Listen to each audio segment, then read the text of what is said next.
Imagine two people living at the speed of light in two of the busiest cities on Earth. In Los Angeles, we had Dylan Harper. He's a high-level art director for a small internet startup, the kind of guy who can redesign a multi-million-dollar interface in his sleep but can't seem to stay awake during a conversation about feelings with his girlfriend. At the exact same moment, 3,000 miles away in New York City, we meet Jamie Rallis.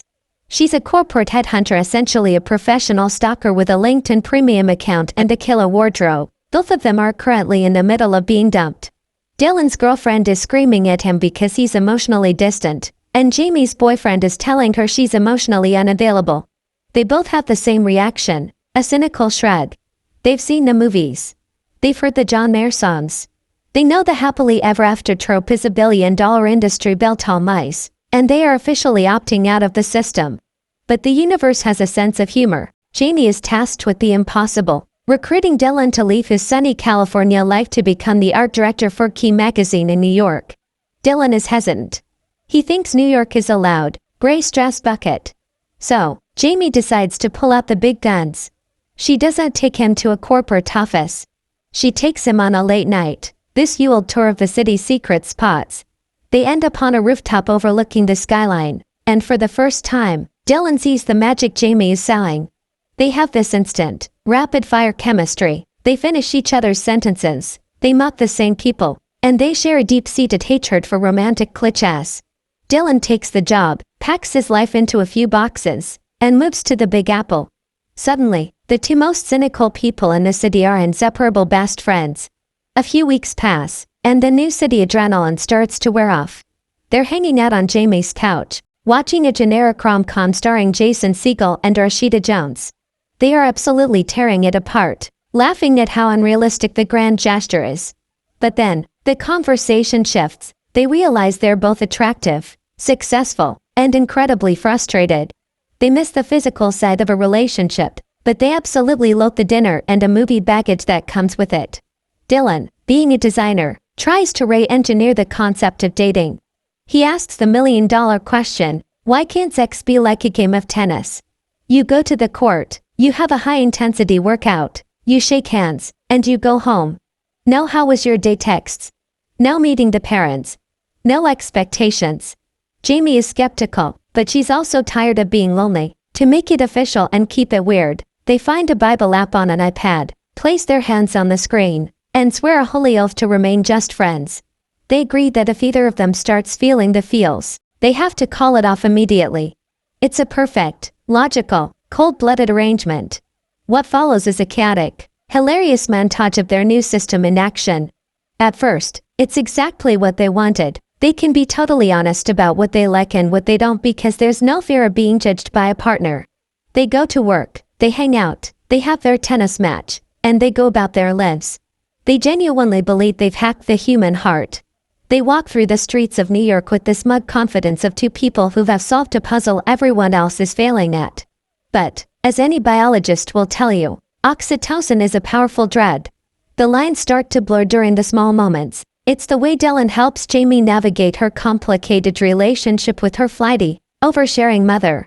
It's the way Jamie starts to understand Dylan's hidden insecurities. Jamie decides she needs to try dating for real again to prove she isn't hooked on Dylan. She meets a guy named Parker, a pediatric oncologist, literally a saint on paper. Dylan tries to act supportive, but you can see the cracks in his armor. He's annoyed by Parker's perfection. When Parker inevitably turns out to be a jerk who uses his saving children job to pick up women, Jamie is devastated. She doesn't call her mother. She calls Dylan. And Dylan doesn't just show up to be a benefit. He shows up with ice cream and genuine empathy. The trip to Los Angeles is not just a vacation, it is a collision of two worlds. When Jamie arrives at Dylan's childhood home, the cool, detached New York version of Dylan vanishes. She sees him in his natural habitat. This is a place filled with old photos and childhood trophies and the heavy, quiet reality of his father, Mr. Harper. Mr. Harper is a man whose mind is slowly being erased by Alzheimer's, and the transition is jarring. One moment he is sharp and cracking jokes, and the next he is wandering into the kitchen without his pants, confused about what year it is. Jamie does not recoil, instead she leans in. She helps Dylan's sister Annie with the 4th of July preparations, and she watches Dylan handle his father with a tenderness that completely dismantles her cynical exterior. This is not the guy who makes jokes about tennis matches. This is a man who is terrified of losing his hero. At one point, Dylan's father has a particularly rough episode at the dinner table, and the tension is suffocating. Afterward, Dylan and Jamie retreat to the roof of the house. They sit there in the warm California night as the sound of crickets and distant fireworks fill the air. Dylan starts talking about his childhood. He talks about how his dad used to be the smartest man in any room. He admits that he moved to New York partly to run away from the pain of watching his father disappear. Jamie listens, really listens, and for the first time, they are not performing for each other. They are not trying to be the wittiest people in the room. They end up hiking up to the Hollywood sign, climbing onto the giant metal letters that represent every cinematic cliché they have ever mocked. Looking out over the shimmering grid of Los Angeles, Dylan kisses her. It is not a benefits kiss. It is a desperate, I need you kiss. But then comes the morning after. The sun comes up, and with it the fear returns. Dylan's sister Annie catches him in the kitchen and asks the question they have both been avoiding. She asks if Jamie is the one. Dylan is paralyzed by the thought of being vulnerable. He is terrified that Jamie might not feel the same way, so he retreats into his shell. He scoffs, telling Annie that Jamie is emotionally damaged and that they are just distracting each other. He says it is nothing serious, just a New York fling. He does not realize Jamie is standing right behind the door. The silence that follows is devastating. Jamie does not cause a scene. She does not scream. She just quietly packs her bags, catches the earliest flight back to JFK, and disappears. The flight back is 6 hours of agonizing reflection. She looks out the window at the clouds, realizing she broke her own rule. She let herself care. She settles back into her New York life, but the city feels colder.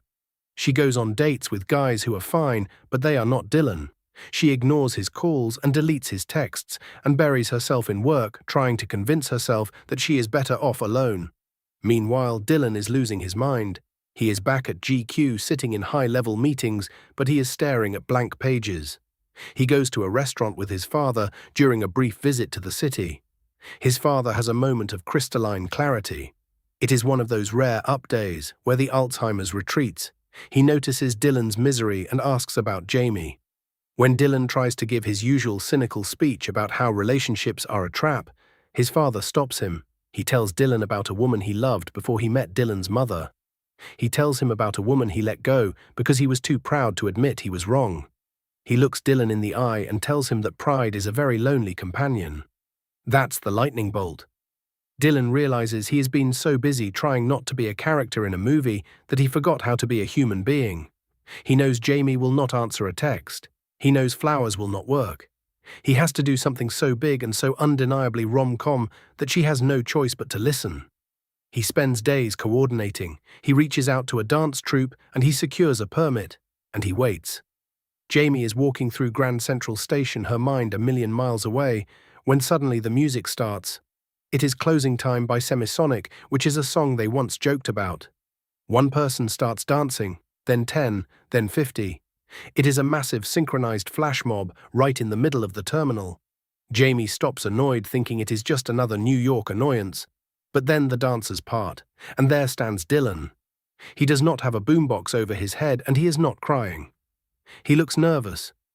He approaches her as the music fades out and the crowded station goes quiet. He tells her that he is an idiot. He tells her that he is terrified of being damaged too, but he would rather be damaged with her than perfect without her. He admits that the benefits were just an excuse to spend every second with his favorite person.